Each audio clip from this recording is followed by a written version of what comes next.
refused to load. The other runners set at the 1200 metre marker. Racing away from the 1200 metre marker. Towards the outside, Francisco is right there. So is Class of 8 pacing it with him. The Jazz Singer has a good position. Abbotsford is on the left-hand side. Eastbrook races amongst the leading group, and Gold Galleon is right there. So Solicitor General. Blackbeard is on the left-hand side. Then comes the Invisible Man. Aldrich is a couple of lengths off the lead at this stage. Then comes Prince in Action. At the Opera is also there. There's 6-7 of them lining up. Further back is Master of Fire. As they come down to the last 600 metres now, 5 or 6 in a row. Blackbeard's on the left. Abbotsford is right there. Francisco's on the right. Eastbrook still right there. Solicitor General's further back in the run. Towards the inside, the Invisible Man. And it's Eastbrook the leader. Francisco's on the outside trying to put on pressure. Then Blackbeard. Eastbrook still leads it from Francisco with the last 100 metres. Running on from behind is Flying George. But it's still Eastbrook in front from Francisco. And Eastbrook's doing enough. Eastbrook has won it. Francisco will just hold second. Then Flying George and the Jazz Singer.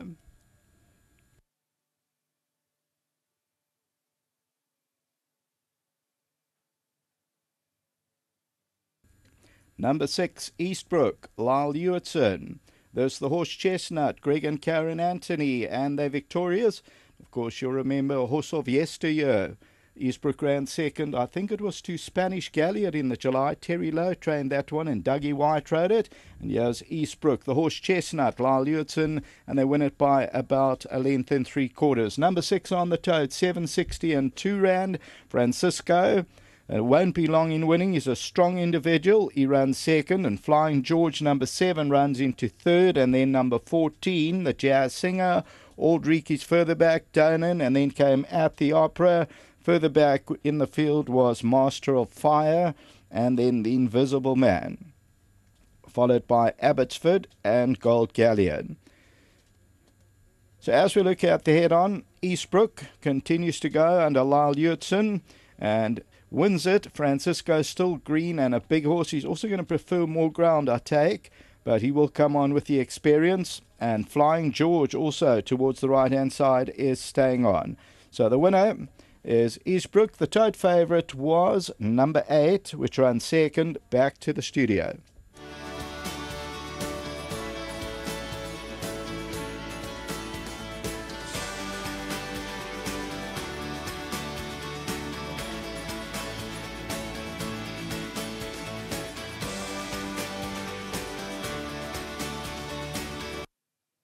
Just seen Eastbrook set the record straight with the blinkers on today and a workmanlike performance. Now, after the debut, you would have been a bit disappointed that he hadn't broken the duck by now?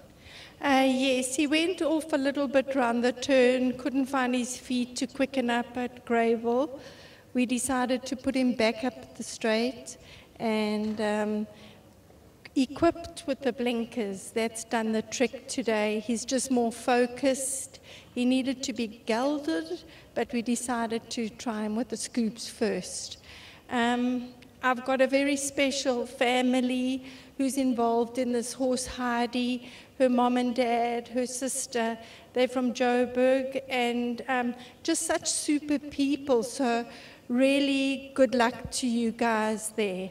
And I believe there was a good horse who ran second in the July called Eastbrook yesteryear, so well named. Yes, funnily enough, that's an owner of mine, Anglozarchus. His dad had shares in that horse, so it's just unbelievable that we should land up with this horse named Eastbrook in our yard, yeah. Now you've got 008, Prince Charming, and a host of horses, so you're looking for a decent day. How are they doing? I'm quite confident today. We came to the races, just full of confidence, and Prince Charming's doing very well. The little filly 008's come off her barrier well, and expecting a good race from her. Good start. Thanks very much. Lyle Hewitson's going to roll into action here, travelling the country, and log leader, keeping the hits coming. Now moving to the final 400, you had the big fella, the favourite, move up to alongside. Yes, firstly, this horse, I've always thought a lot of him. Gives a lovely feel, and he's actually got faultless form down the straight. He just obviously hasn't adapted to the turn as of yet, and today opted to let him use his big action and let him roll along, and that's, I think, what suited him. And obviously, Blinker's first time just kept his mind on the job. And like you say, going to the 400, the big favourite moved up next to me. And I could almost sense that he just got a bit green and maybe still needing it. And when I put the pressure on, I kept finding, and this horse dug all the way down, all the way to the line. And it was just nice that it could be a confidence win without the stick. Looking at your rides, who would you pencil out as your next best? And then obviously Copper Pot at the back, I have to ask you about him because he's a horse I've followed. He's obviously got the ability but been a bit frustrating. Yes, my next best probably in terms of ability might be a Generous Lady. I think it's just a very competitive field, but she's the decent sort, and will run an honest race. But competitive card all afternoon. Onto Copper Pot, like you say, he's dropping a bit in the ratings. He's just one of those horses that needs the race to go perfect for him. He's got all the ability, he just needs the process to go right. And got the good draw today, and hopefully I can get him to just go through it well, and I'm sure he'll give a big finish. Well, the way you're riding, we'll leave it to you and hopefully see you back in the winner's box then. Thank you very much. Just well done to Mr. Anthony, and thank you very much.